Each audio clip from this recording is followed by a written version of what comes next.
আসসালামু আলাইকুম রহমতুল্লাহ। অষ্টম শ্রেণী গণিত অনুশীলনী 3-এর 21 নম্বর প্রশ্ন নিয়ে আলোচনা করব ইনশাআল্লাহ। প্রশ্নটি হলো, আয়তাকার একটি ক্ষেত্রের দৈর্ঘ্য প্রস্থের 1.5 গুণ 1.5 মানে হচ্ছে দেড় গুণ প্রতি বর্গ মিটার 1.90 মানে 1.90 টাকা দরে ঘাস লাগাতে 10,260 টাকা ব্যয় হয়। প্রতি মিটার 2.50 মানে 2.5 টাকা দরে ওই মাঠের চারদিকে বেড়া দিতে মোট কত ব্যয় হবে? এটা হচ্ছে প্রশ্ন। এখন সমাধানের পর লিখব মনে করি আয়তাকার ক্ষেত্রের প্রস্থ ক মিটার। প্রস্থ ক লিখলাম কেন? এখানে প্রস্থ দৈর্ঘ্য কিছু দেওয়া নেই, শুধু একটি ইশারা দেওয়া আছে, দৈর্ঘ্য প্রস্থের 1.5 গুণ।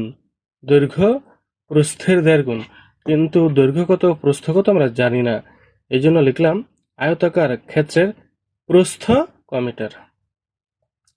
সুতরাং দৈর্ঘ্য হবে 1.5 মিটার। 1.5 কেন?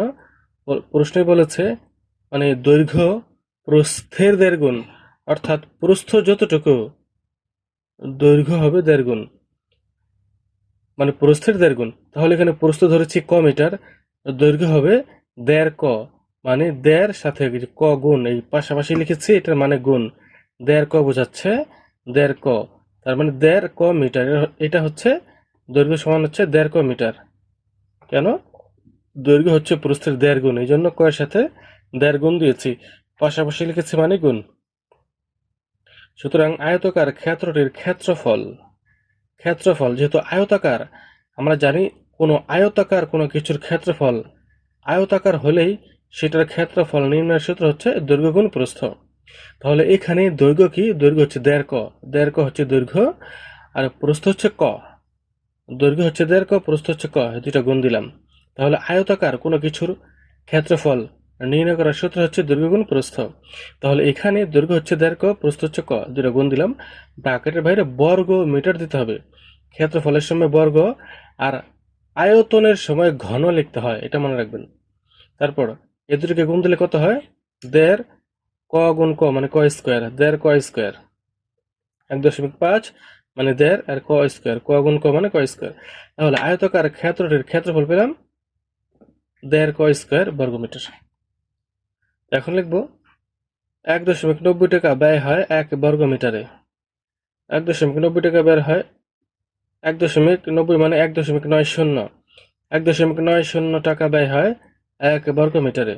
সুতরাং 1 দিয়ে ডট ডট দিব, এই যে জায়গাটা এখানে যেটা থাকে সেটা উপরে লিখতে হয়, এই জায়গাতে যেটাই থাকে সেটা উপরে লিখতে হয়, আর এখানে যেটা থাকে সেটা নিচে লিখতে হয়। তারপর লিখব 10,260, এটা হচ্ছে প্রশ্ন দেওয়া আছে। 10,260 ডট ডট দিয়ে এই 3 নম্বর লাইনে এখানে যেটাই থাকে সেটাকে গুণ দিয়ে উপরে দিতে হয়। তারপর 5,400 কিভাবে হলো? এবার 10,260কে 1.90 দিয়ে ভাগ দিলে 5,400 হয়ে যায়, তার মানে 5,400 বর্গ মিটার। এখন প্রশ্ন মতে 1.5 ক স্কোয়ার, 1.5 ক স্কোয়ার কি? এটা হচ্ছে ক্ষেত্রফল ছিল, 1.5 ক স্কোয়ার ছিল ক্ষেত্রফল, এই যে লিখলাম, সমান দিয়ে 5,400, এটাও বর্গ মিটার, এটাও বর্গ মিটার, এটাও বর্গ মিটার। তাহলে বর্গ মিটার সমান বর্গ মিটার দিলাম। এখন 1.5 ক স্কোয়ার, ক স্কোয়ারটা বাম পাশে রাখবো, আর 1.5 1.5 মানে 1.5, এটাকে ডান পাশে নিয়ে ভাগ দিয়ে দেবো। ভাগ কেন? 1.5 হচ্ছে ক স্কোয়ারের সাথে গুণ অবস্থায় আছে, এখানে ভাগ হয়ে গেল।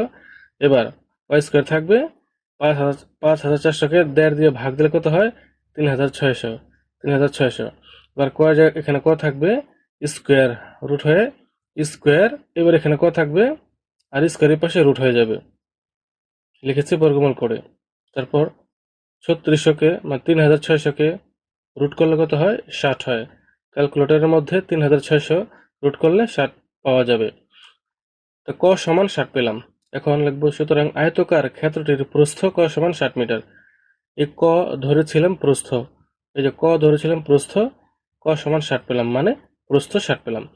সুতরাং দৈর্ঘ্য ধরেছিলাম 1.5 ক, 1.5 ক, তাহলে 1.5 1.5 মানে 1.5 লিখবো, আর ক এর জায়গায় লিখবো 60 গুণ দিব, ক এর জায়গায় 60 গুণ দিব, কারণ ক এর মান পেয়েছি 60। তারপর ব্র্যাকেটের বাইরে মিটার লিখবো। এবার দুটা গুণ দিলে কত হয়? 90 মিটার। 90 মিটার। 1.5-এর সাথে 60 গুণ দিলে কত হয়? 90 মিটার। তাহলে প্রস্থ পেলাম 60 মিটার আর দৈর্ঘ্য পেলাম 90 মিটার। আমরা জানি আয়তাকার ক্ষেত্রটির পরিসীমা, পরিসীমা মানে হচ্ছে বাউন্ডারি, সীমানা, জায়গাটার সীমানা, চতুর্দিকে যে সীমানা থাকে সেটা। আয়তাকার ক্ষেত্রটির পরিসীমা মানে সীমানা। এটার সূত্র হচ্ছে 2 ইন্টু দৈর্ঘ্য যোগ প্রস্থ। 2 ইন্টু দৈর্ঘ্য যোগ প্রস্থ। 2 এর জায়গায় 2 থাকবে, দৈর্ঘ্যের জায়গায় হবে 90, প্রস্থের জায়গায় হবে 60। দৈর্ঘ্যের জায়গায় 90, প্রস্থের জায়গায় 60। তারপর বাইরে মিটার লিখবো। এবার 2 এখানে থাকবে, 2টা যোগ করলে হয় 150, 2টা যোগ করলে হয় 150। এই ব্র্যাকেটের মানে গুণ হবে এখানে। তারপর এই 2টা গুণ দিলে কত হয়? 2 দিয়ে 10 টাকা গুণ দিলে কত হয়? 300। 300 মিটার। 300 মিটার। 300 মিটার পেলাম পরিসীমা মানে সীমানা পেলাম 300 মিটার। এবার লিখবো 1 মিটার বেড়া দিতে খরচ পড়ে 2.5 টাকা। 2.50 মানে আড়াই। 1 মিটার বেড়া দিতে খরচ পড়ে 2.5 টাকা। সুতরাং 300, এই যে 300 পেলাম, 300 মিটার বেড়া দিতে খরচ পড়ে, আড়াইয়ের সাথে 300 গুণ। এখানে 5 আছে, ডান পাশে শূন্য দিইনি, কোনো সমস্যা নেই। 300-এর সাথে আড়াই গুণ দিলে কত হয়? 750 টাকা। উত্তর হবে 750 টাকা।